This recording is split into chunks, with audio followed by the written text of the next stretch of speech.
Bonjour tout le monde. Heureuse d'être ici cette semaine avec mon collègue Vincent. Je veux revenir sur le scandale SACLIC. Il y a eu des dépassements de coûts, 600 millions à 1,1 milliard de dollars. Ça, c'est près de 100 de dépassement de coûts. Puis ça compte même pas la mise en exploitation du système. Donc, c'est sûr et certain que ça va coûter beaucoup plus cher encore que 1,1 milliard de dollars. Et c'est d'autant plus scandaleux, très important qu'on regarde ça avec une enquête parce qu'il y a des projets de transformation numérique dans tout le gouvernement, hein, qu'on pense en santé, l'identité numérique. Il y a un projet de loi d'ailleurs qui étudie ça en ce moment. Et donc, ça, c'est estimé à 8 milliards de dollars sans dépassement de coûts. Donc, si, encore une fois, il y a d'autres scandales comme celui-là, c'est quoi? On va se retrouver avec 14 milliards de dollars. C'est énormément d'argent. C'est un puits sans fond. C'est pour ça qu'à Québec solidaire, on a demandé, on continue à demander une commission d'enquête publique sur les contrats de transformation numérique. La CAQ devrait être d'accord avec nous. Monsieur Éric Kerr devrait être d'accord avec nous, puisqu'en 2015, il a demandé exactement la même chose face au dépassement de coûts des gouvernements libéral. Il avait demandé en 2015 qu'il y ait une commission d'enquête publique sur les contrats de transformation numérique. Donc, il devrait être d'accord avec nous pour s'assurer de bien gérer l'argent des Québécois. Merci, Rouba. Bonjour tout le monde. Bon début de semaine. En fin de semaine, il y a eu encore une fois un bris de service à l'hôpital Maisonneuve-Rosemont. C'est dans ma circonscription, mais c'est beaucoup plus que ça. L'hôpital Maisonneuve-Rosemont, c'est un des plus gros hôpitaux au Québec. C'est la plus grosse urgence au Québec, la plus grande salle d'urgence au Québec. Et j'ai reçu dès dimanche matin des alarmes venant de l'intérieur, comme quoi on était en train de fermer des civières de débordement. Moi, j'en ai compté dans les preuves documentaires que j'ai eues plus d'une vingtaine fermées. Ça s'appelle un bris de service. Évidemment, il n'y a personne qui est sorti et qui a mis la clé dans la porte des urgences à Maisonneuve-Rosemont. Ça ne marche pas comme ça. Mais quand vos civières sont inoccupées, que vous n'avez pas de place pour mettre les gens qui sont en situation d'urgence, que vous leur donnez un papier pour les envoyer voir un médecin le lendemain ou que vous détournez systématiquement toutes les ambulances, ça s'appelle un bris de service. Cette urgence n'était pas fonctionnelle en fin de semaine. C'est pas beaucoup mieux ce matin.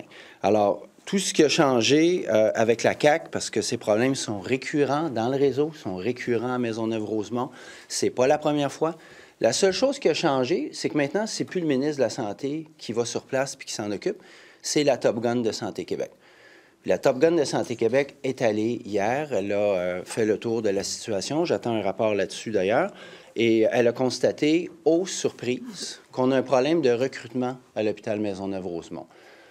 Bien, bravo. Je ne sais pas si ça nous prenait une Top Gun à 600 000 ou 700 000 par année pour ça. J'aurais pu y dire. Là, ça aurait coûté moins cher. Ça fait des années que ce problème-là est récurrent, particulièrement dans l'est de Montréal. Et là, Mme Biron arrive, le gros Jean comme devant, nous disant on a un problème de recrutement. La même Mme Biron, qui est le bras armé des compressions du gouvernement, puis qui coupe des postes. Alors, il y a comme une incohérence là que j'aimerais qu'on m'explique. Je ne sais pas ce qu'on a gagné en efficacité, mais je sais qu'on a perdu en responsabilité puis en transparence parce qu'il arrive exactement ce qu'on craignait. Le ministre se cache systématiquement derrière Santé Québec. Puis savez-vous quoi? Dans 1 an, dans 2 ans, si c'est la même situation, il pourra dire « c'est pas moi, c'est Santé Québec ». Pourtant, c'est lui qui a été élu, c'est lui qui est le ministre, puis la responsabilité ministérielle existe encore dans notre Assemblée nationale. Merci. M. Marimsal, je vous amène d'un scandale à l'autre concernant les dépenses à la FTQ. Vous, comme ancien journaliste, vous pensez de quoi du fait qu'il y ait une menace de poursuivre le journal suite à ce qui a été révélé?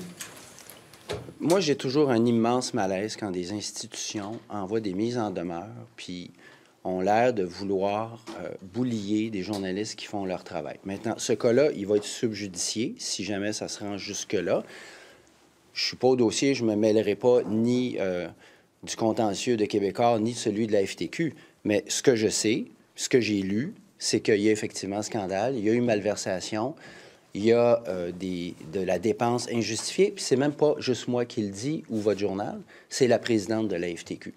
Alors, moi, tout ce que je peux dire, c'est qu'il faut que les journalistes continuent de faire leur travail et ne pas se laisser intimider. Après ça, ce sera pour un juge ou pour un tribunal de décider. Pour vous, c'est d'intérêt public, tout ça?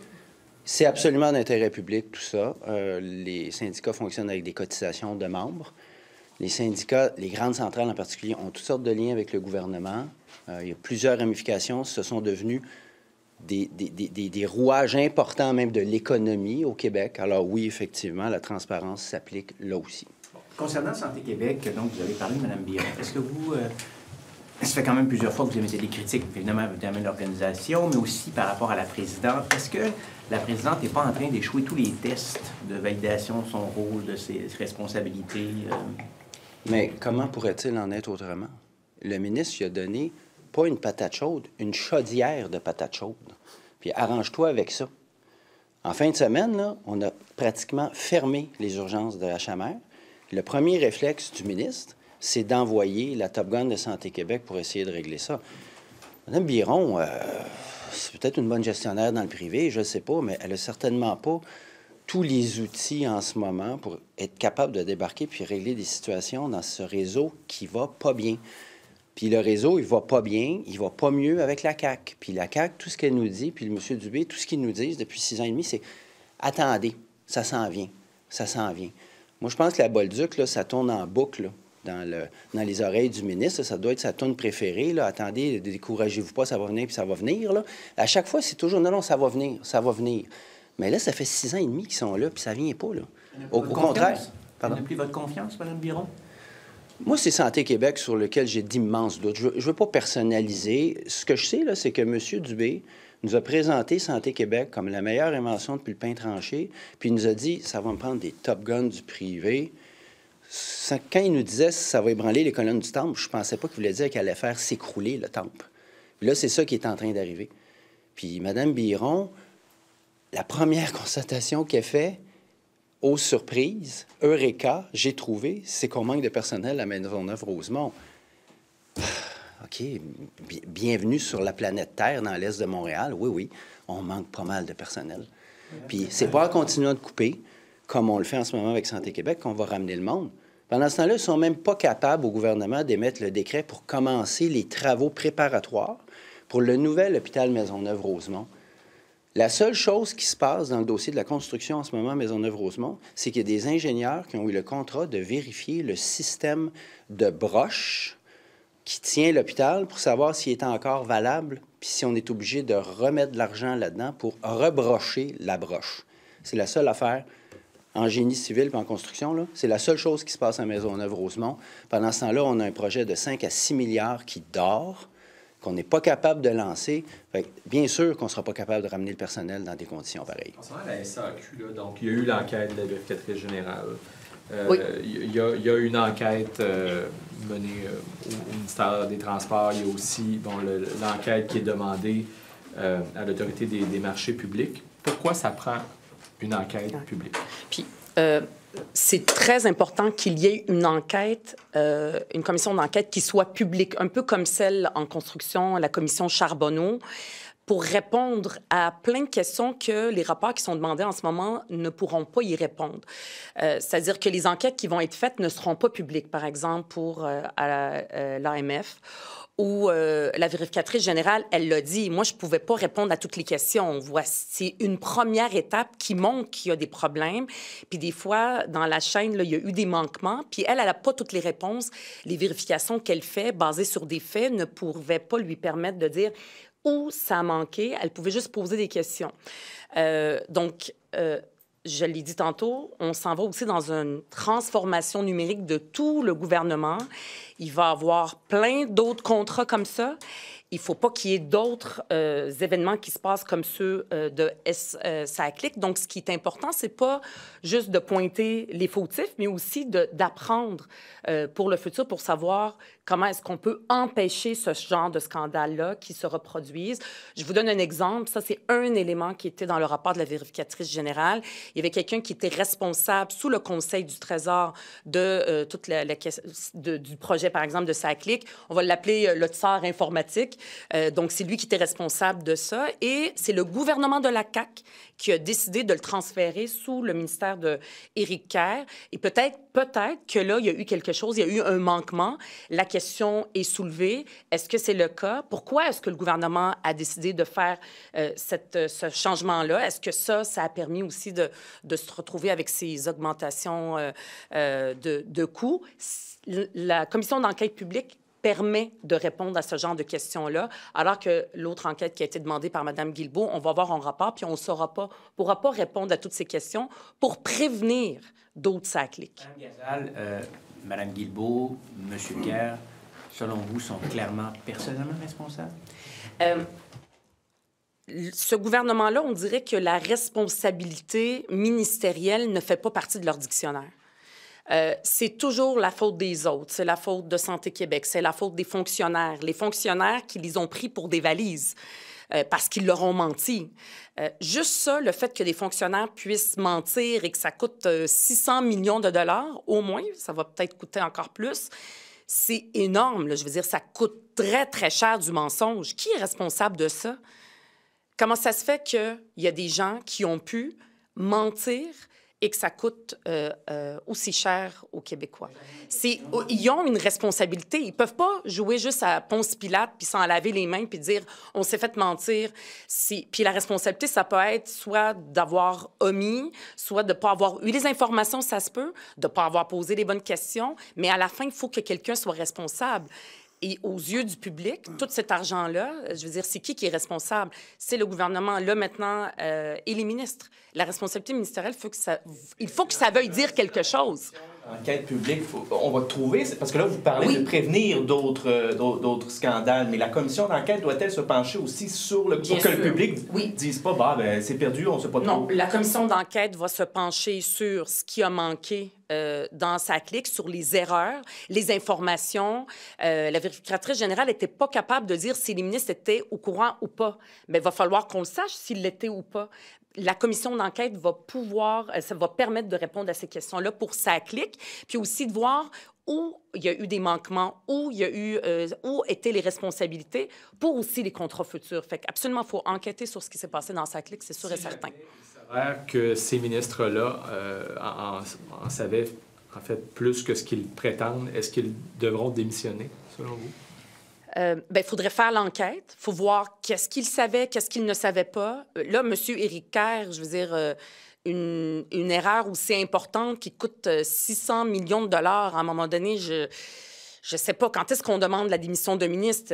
Quand ça coûte 1 milliard de plus, 1,5, 2 milliards. Moi, j'aimerais poser la question à M. Legault. Ça coûte cher, là, toutes ces erreurs-là. Puis lui, il dit que c'est pas... Responsable ou Mme Guilbeault? La commission d'enquête... La SAC dit que c'est... La VG dit que c'est la SAC, elle pointe pas M. Kerr. Ouais. Le problème, c'est un problème informatique de la SAC. Là, il y a plusieurs ministres aussi. Il y a eu des manquements. Et tout ça, même il y a eu... La commission d'enquête, c'est l'objectif pour lequel nous, à Québec solidaire, on demande qu'il y ait une commission d'enquête publique où les questions vont être posées publiquement, où les gens responsables, que ce soit les fonctionnaires, les ministres, vont pouvoir répondre de ce qui s'est passé. Puis c'est la seule et unique façon que je vois qu'on va pouvoir faire la lumière puis savoir c'est qui la responsabilité. André Fortin? Il faut qu'il y ait une...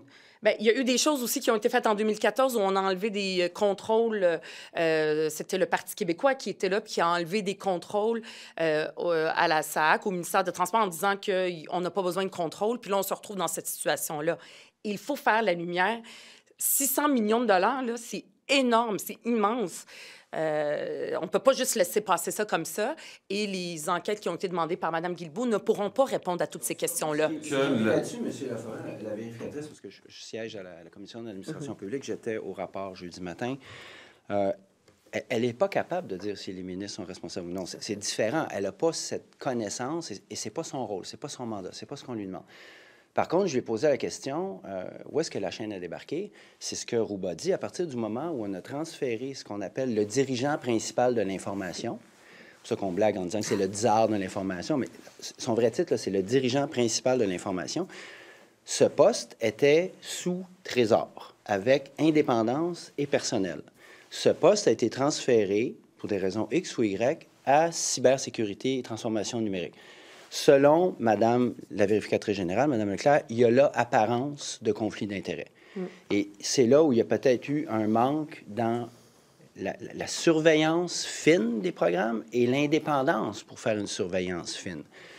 Tout ça est maintenant du domaine public, puis la vérificatrice n'a pas ces moyens-là.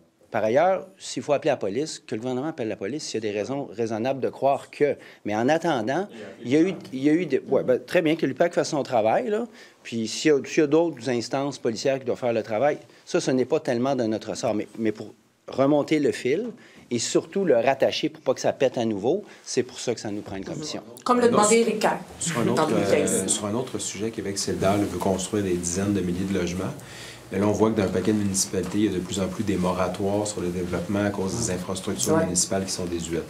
Je comprends que c'est un sujet qui est complexe, là, mais quand on est au gouvernement du Québec et qu'on veut régler la crise du logement et construire plein de logements, qu'est-ce qu'on peut faire pour régler ce problème-là qui est assez important et coûteux?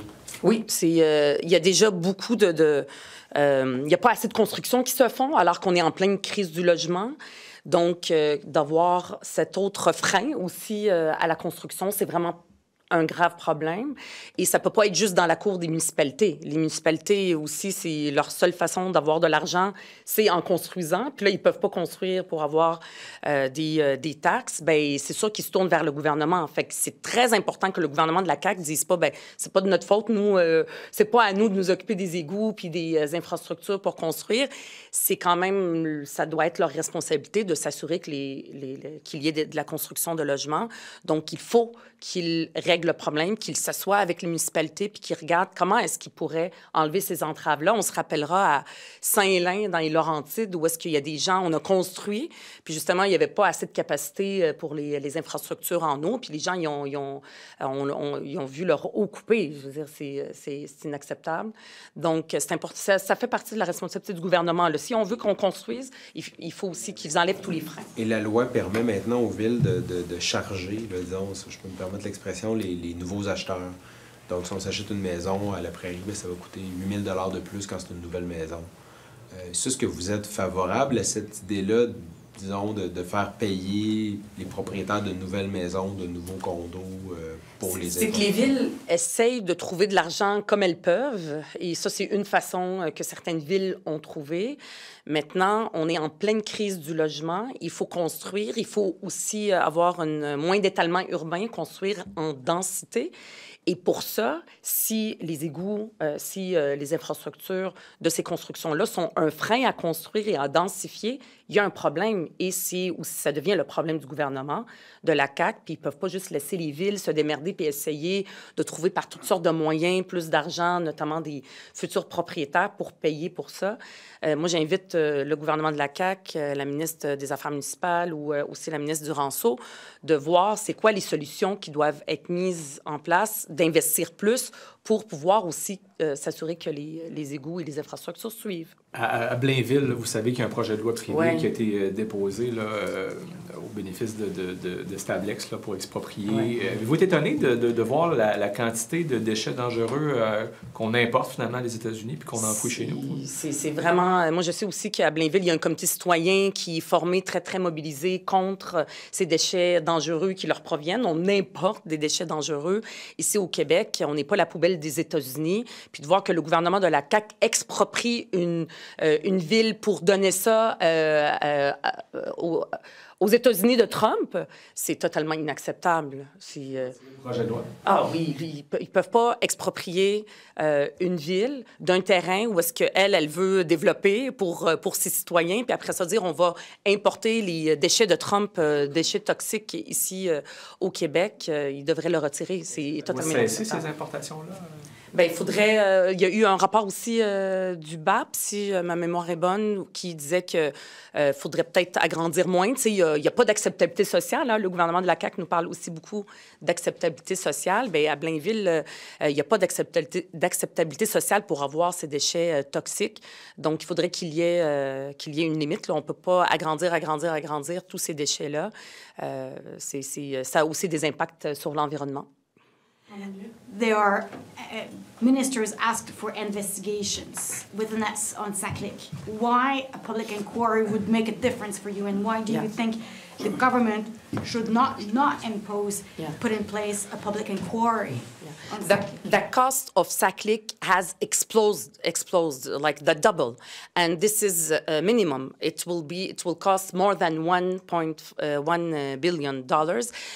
So it's important to answer to all the questions about the responsibility of the ministers, about what happened during the deployment of SACLIC, because it's not finished. It's going to cost more, so it's important to answer publicly to all the question about this scandal. And the only way to answer to all these questions publicly so that Quebecers will have the answer about this is to have a commission d'enquête publique. Monsieur Éric Kerr asked for a commission d'enquête publique in 2015. So he should agree with Québec Solidaire and he should support this demand. And we know that the government is also having a lot of other projects of numeric transformation. It's about $1 billion. So we don't want to have other scandals and we don't want to have more costs than $8 billion. So for that, it's important also to learn from the lessons of SACLIC, we will not repeat, the government will not repeat the same mistakes. Are you so sure that the public will be better served, Quebecers will be better served with a public inquiry than having the Auditor General's report, the investigation, this internal investigation that Minister Guilbeault has asked, or that UPAC is going to look into it? Minister Guilbeault said there is like a high level of interest for you in there to look into this. And then you have also l'Autorité des marchés publics. Yeah. This investigation can happen, it's a good thing, but at the end we will have only a report and all the questions that have been not answered by the Vérificatrice Générale in her report will not be answered. The only way to do it is to have a public inquiry like we had for the industry of construction, the public inquiry of Madame Charbonneau.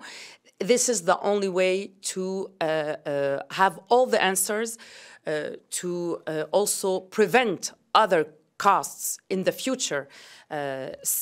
Over than $600 million. It's a lot of money, and this is the minimum. It's important to make sure that this scandal will not be repeated and also to investigate on it to make sure who was responsible. For now, Madame Guylaine Leclerc, she said that I can't say if the ministers are responsible or not. She didn't say they are not or they are responsible. She said that I don't have the information to say if they are responsible or not. The only way to have the answer about the responsibilities of the ministers is to have this public inquiry. Merci.